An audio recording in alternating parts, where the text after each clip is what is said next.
Hey everybody, thank you for tuning in. We're going to get straight to the point.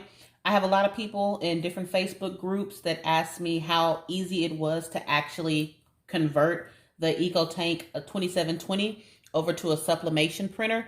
You actually aren't doing any converting because it's an EcoTank. So you would just start off by putting your sublimation ink in. You would never start off with putting the ink that came with the printer in.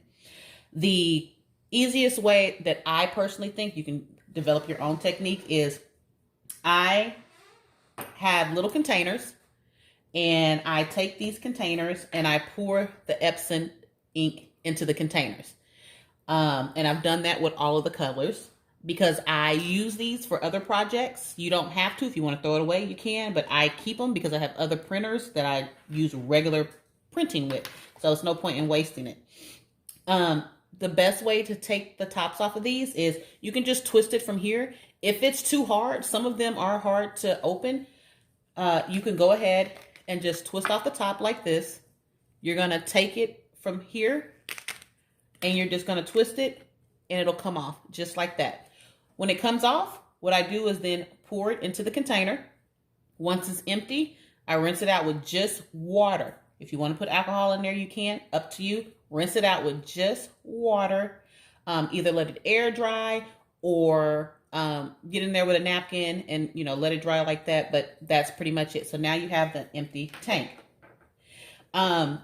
This ink, I've used it before. I don't really have any complaints about it. It is the Printer's Jack ink for sublimation. They have two kinds. They have a UV and then they have just sublimation ink. Don't know what the UV is. All I use is just the sublimation ink. Okay. So once I get it, all you have to do, I love how it comes in this bottle right here, which makes it really, really easy to pour it into here. And you can just squeeze.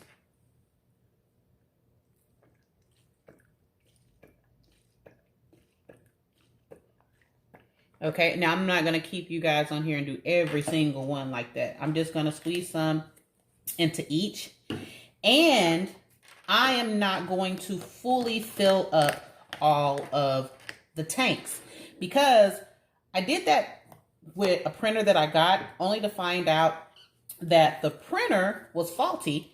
And when I went to go return it, I wasn't able to get my ink back out. So it was kind of like I wasted it. So I wasn't able to get it. So when you're first doing this, I wouldn't suggest you put all of your ink inside. I would just put enough to go ahead and get everything started. And then once you see that everything is fine, then from there, go ahead and top it back off. It's not a hard process at all. Okay, and now we are moving on to the yellow.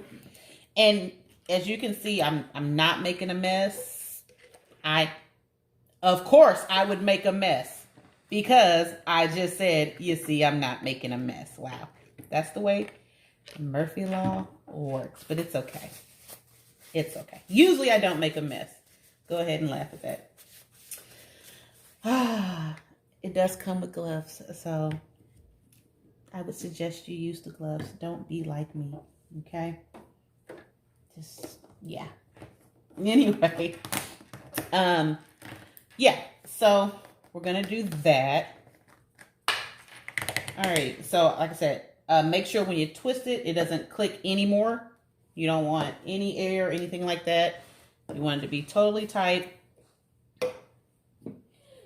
Alrighty. If y'all hear a noise, it's my little puppy. He is spoiled and doesn't want me to do anything if it doesn't revolve around him. Okay.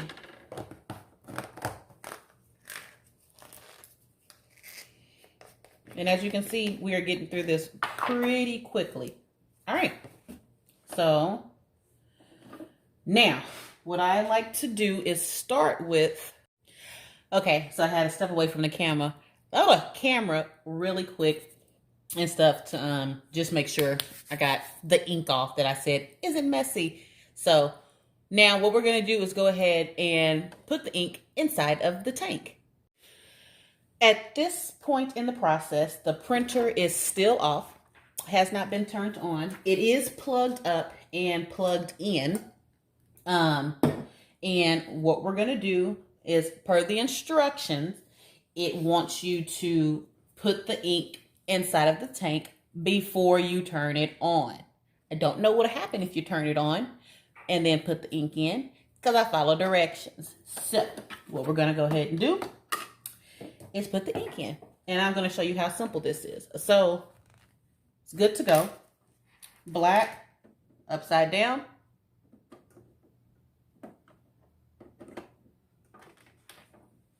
That's it. It makes a little sound. Don't know if you can see it right there. And it's already past the first line.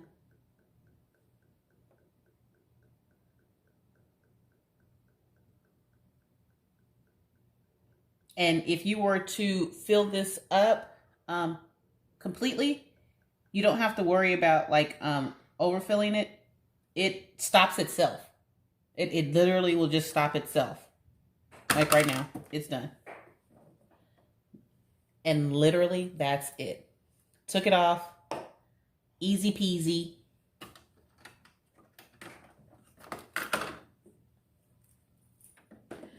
Alrighty.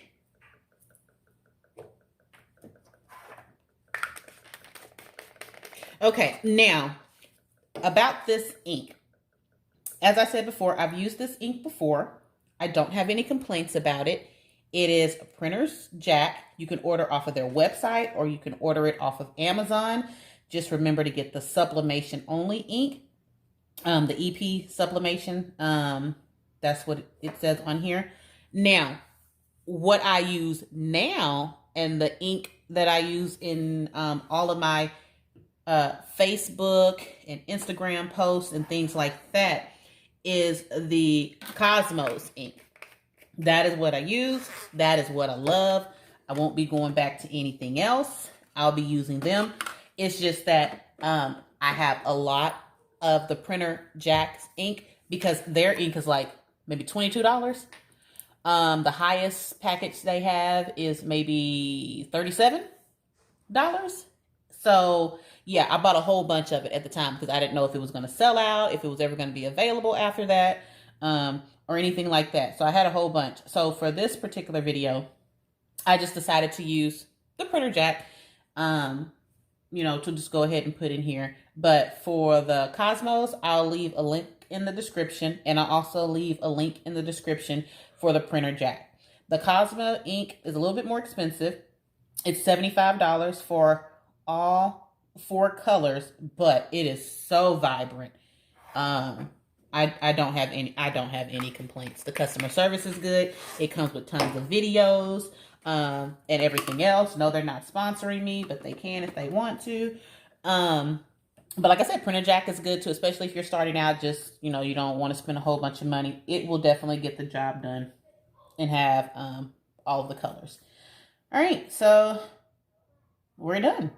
All right, so everything is on the second line, and everything's gonna run through. So, ladies and gentlemen, it is just that simple and just that easy to get it in. Now, what I do want to show you is that it's on the second line, okay? And you see how much I used, all right? So to get it full, it's probably just going to be half of this that you're going to use to fill up all of these bars for each one. So you get a lot, and it's still a lot left over as well. All right, so let's jump into the next portion. So that portion was for everyone who wanted to know how hard it was to put the ink inside of the EcoTank. There you go. Very simple. The other half you can stay tuned for, and I'll just go ahead and run through everything else that comes with it and all the other instructions. So we want to go ahead and plug our printer up, which we have done. It says raise the panel and press the power button to turn the product on. Beep. pressed the button. Okay. Now we're going to select our language. This is a really small screen. I'm sorry, you guys won't be able to see this. So English. Alrighty. It's preparing. And then it's telling me when instructed to see the start here sheet, press and hold the question mark help button for 5 seconds. So that's what we're doing right now. And let's see, it doesn't really take that long. All right, see the start here bundle with the printer or on website to complete initialization. So we're gonna go ahead and do exactly what they told us to do, which is press the question mark for 5 seconds. Yay! Okay, and now we're gonna hit start. And this takes about 10 minutes. And through the wonderful magic of YouTube and editing, we will come back and it'll not even seem like 10 minutes. Okay, and just like that, we are back. Initialization complete. Alrighty, so we're gonna click OK. Alrighty, we're going to proceed with align the printer head to get the best print quality. And we're going to hit OK. Perform a print head nozzle check to check print quality. And we're going to say OK. We're going to load the paper in. This is a top loader or front loader, whatever they call it. So the way it prints out is this side, the side that's facing you is the side that the ink is going to be printed on. Okay, so if you have your sublimation paper and it's a certain side, make sure that the side that the ink will be on is facing you when you load it. All right, we're going to go to print. This is the part that a lot of people get frustrated about. And then pray that, you know, all the lines work. I pray that it works as well.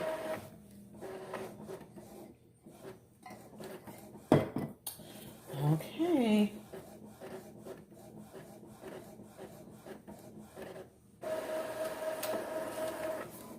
Say what? Everything printed beautifully. It's very light because it's still sublimation, but look, no breaks in anything. All of my blues, everything. Yellow is kind of hard to see, but everything is great. Okay, and I'm going to select no. There are no missing segments. Any in banding, we're going to say okay. We're going to say print. I'm going to put the same paper back in. It's going to print at the bottom now. Okay. Okay, so everything came back great. So when I printed out the color boxes, it's going to ask you for line 1, pick the one with the least amount of lines in it. Line 2, pick the one with the least amount of lines in it, and you just go through it all the way down to the end. Once you do that, it's going to ask you to proceed to the next step, and it's going to print out something that looks like this. And it can be kind of confusing what it's going to ask you at the end. It'll say, pick the images that are separated or not overlapping. These are overlapping and there's no separation. So this is how you want it to look. If you printed this out and they were separated or they weren't touching or it didn't look like it, then that is where the problem would be. But if it looks like this, then you're good. You'll just press OK. And then from there, it'll say everything is ready to go and everything is set up. Now, as you can see, I haven't used any ink from when we put it in. It, I guess, primed it and got everything done. We can still go back in, put all the ink in now since we know we're good to go and we won't end up wasting any ink. And like I said, this particular ink lasts for a while and you'll still have some left over as well. So I hope that was fast. I hope that was detailed and I hope that was straight to the point for you guys. Wear gloves. Don't be like me And I will do some more videos coming up soon. This is the part where I say, if you like the video, give it a thumbs up, comment, subscribe. I thank you guys. I will be doing more content, which is kind of sweet and straight to the point. I'll be doing some other things on how to sublimate on cotton canvases, making your own customized boxes for sublimation, and just a whole bunch of other things, as well as gift bags. And I'll get into that as I get more comfortable with filming and knowing how it works. This is only my second video, and I bought a little handy dandy light for that for you guys. So if you like it, I don't mind doing it. You guys ask me questions on Facebook, I'll answer. Everything that I used today will be in the description box below with the links and everything. So yeah, and if you don't mind, you can use my Amazon link to go ahead and buy these items. Also, you can use my link to buy anything on Amazon, and it'll come back to me and help me so I can help you guys make more videos. All right, thank you. Bye.